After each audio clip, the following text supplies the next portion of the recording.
హీరోగా మహేష్ బాబు కెరియర్లో ఎన్నడూ లేని విధంగా 3 ఏళ్ల పాటు గ్యాప్ వచ్చింది ఒక టైంలో. అతిథి సినిమా విడుదలై 3 ఏళ్లకు గానీ కలేజా విడుదలవ్వలేదు. మహేష్ లాంటి సూపర్ స్టార్ అంత గ్యాప్ తీసుకోవడం అందరికీ ఆశ్చర్యం కలిగించింది. ఒక ప్రాజెక్ట్ సెట్ కావడానికి, అది పూర్తవడానికి అంత సమయం పట్టడమేంటో ఎవరికీ అర్థం కాలేదు. అయితే మహేష్ కెరియర్లో అప్పుడు అంత గ్యాప్ రావడానికి కారణం లేకపోలేదంటోంది అతడి భార్య నమ్రత. తమ అబ్బాయి గౌతమ్ పుట్టిన కొన్నాళ్ళకే తన తల్లిదండ్రులు కొంచెం గ్యాప్లో చనిపోయారని, ఆ టైంలో మహేష్ తన పనులన్నీ పక్కన పెట్టేసి తన కోసం సమయం కేటాయించాడని, తనతోనే గడపాడని, కలేజాకు ముందు గ్యాప్ రావడానికి అదే కారణమని వెల్లడించింది నమ్రత. ఆ సమయంలో మహేష్ ఇచ్చిన సపోర్ట్ ఎప్పటికీ మరువలేనని నమ్రత వ్యాఖ్యానించింది.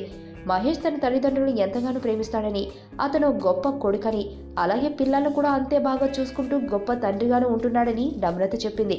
జీవిత భాగస్వామిగా కూడా మహేష్ పర్ఫెక్ట్ అని, అతన్ని కలవడం తాను చేసుకున్న అదృష్టమని అంది నమ్రత. నటుడిగా మహేష్ ఎంత బ్రిలియంటో, వ్యక్తిగా అంత మంచివాడని, మంచి ఫ్యామిలీ మ్యాన్ కూడా అని, ఎంత బిజీగా ఉన్నప్పటికీ ఏడాదిలో 2 సార్లు తమందరినీ హాలిడేకు తీసుకెళ్తాడని నమ్రత పేర్కొంది. మొత్తంగా మహేష్ అన్ని రకాలుగా మిస్టర్ పర్ఫెక్ట్ అంటూ తన భర్తకు కితాబిచ్చింది నమ్రత.